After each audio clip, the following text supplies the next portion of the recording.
YouTube. This is my very first vlog, and I have a little frog in my throat. I don't know if it's allergies or what, but I'm gonna do this anyway. I want to talk about Giardia and the effects of Giardia. This isn't going to be a scientific thing. Basically, I'm looking for a community. I'm looking to start conversation. I'm looking to just find a community of people who have maybe gone through this or know about this, have experience with this, maybe know somebody else. Maybe you're even looking for some information yourself and you stumble upon this, and there's some great comments below. That's definitely what my goal is. So I got Giardia back in February, and it's now the middle of July. If you are stumbling upon this and you don't know what Giardia is, it's actually a parasite that is contracted primarily through water, and actually fecal matter, contaminated water with probably fecal matter in it.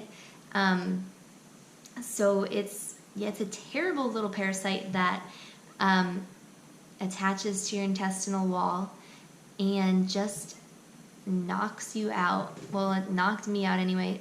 A lot of what I read actually says some people, get over it naturally within a few weeks. Like I said, I've had this for 5 months now, which I guess I didn't get treatment for Giardia right away. The doctor, when I first came back from India, which was in the end of February, thought that I just had a common traveler's diarrhea. So they gave me an antibiotic called Cipro, which I took for 3 days, and I felt great. I felt really, really good. I felt my energy come back. I stopped having to run to the bathroom every 5 minutes.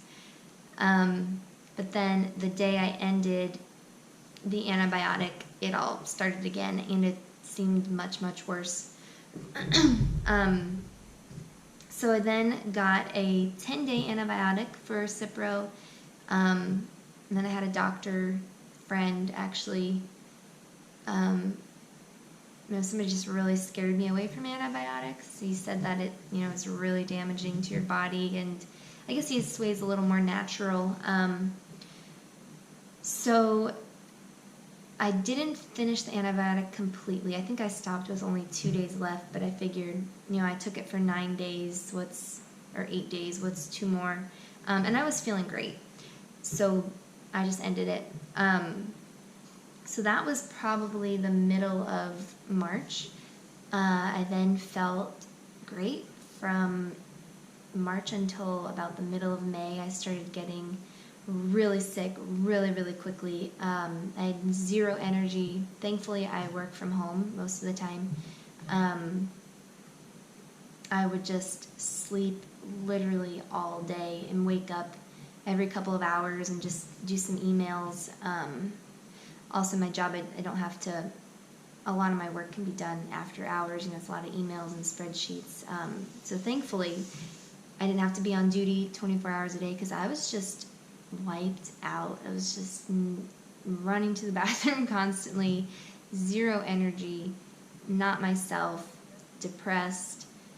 I lost a lot of weight,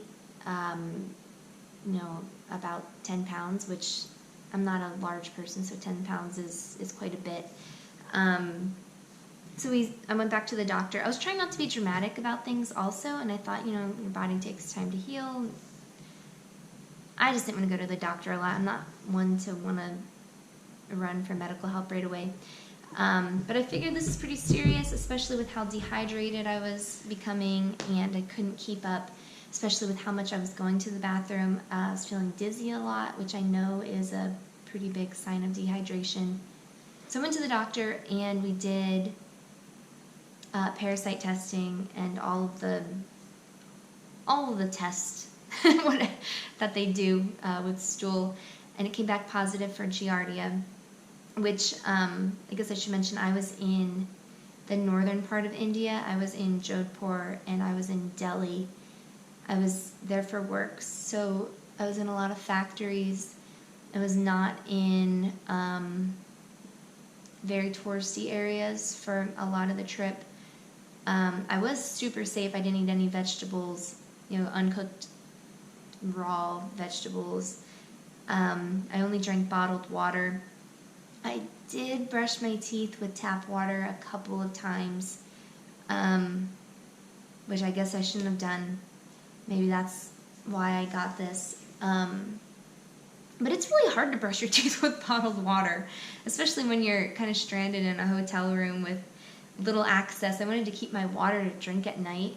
The night or two I remember doing it, I just didn't have a lot of water to last the night, so I just brushed my teeth with the sink water and then rinsed my mouth with the bottled water and thought I was safe. But maybe that's what did it. Maybe it's not.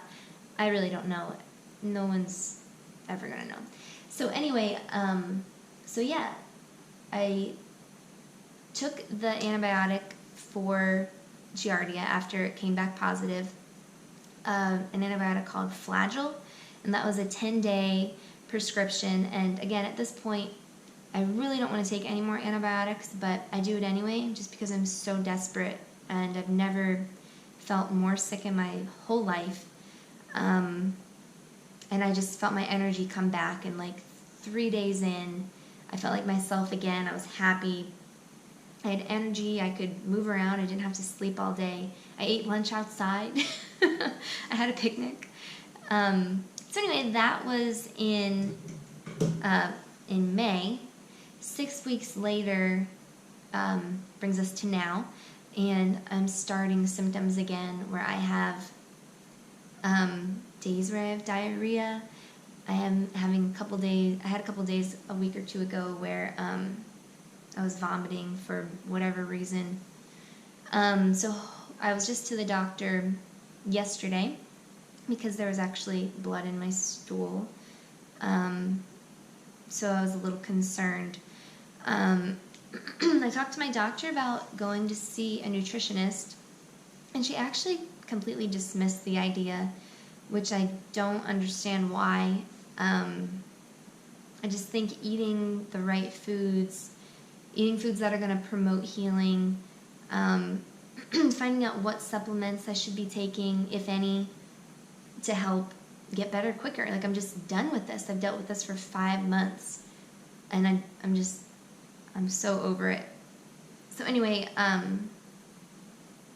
guess just anyone out there who has experienced this or knows about this, I'd love to hear what your treatment looked like, what your recovery time, how long did it take you to recover, what did you do to recover, what kind of foods were you eating, what kind of foods were you avoiding. Right now, I can't eat dairy. I'm pretty sure I can't eat dairy. I think that's why I was throwing up the other day. So I'm not eating dairy. Sweet foods hurt my stomach really bad. Anything spicy, I can't eat. So I'm trying to eat everything really, really mild. A lot of websites I'm reading are saying, munch on crackers for snacks. I should probably mention I have a wheat allergy. I haven't been able to eat wheat for 5 years. Every time I eat wheat, I vomit, and it's like I have the flu, a 3-day healing process after I get contaminated. And I could have celiac disease. The doctor I went to again they had me doing an elimination diet before I did celiac testing, and you have to eat wheat to get the celiac test, and I just couldn't eat it. It was my senior year of college, and I just had too much going on to be that sick all the time to get a test. So I just avoid wheat like the plague. I avoid anything that is contaminated with wheat, anything that's deep fried. So anyway, there's that aspect to this whole story as well. So anyway, I guess that's the end of my story, and I'm going to make a couple of vlogs about things that I'm learning, things that I'm finding that are working, things that aren't working. I'd love, love, love to hear from anyone. I just want to start some conversations in the comments. Tell me about your story. Tell me what you did. Tell me what you didn't do. I'm just really desperate, and I also hope that anyone else out there who's suffering, maybe stumbles upon this and can get some answers too, and at least find a community to have a conversation, because let me tell you, this is rough. But yeah, that's all for now. Until next time, yeah, I'd love to hear from you. So have a great one. Bye.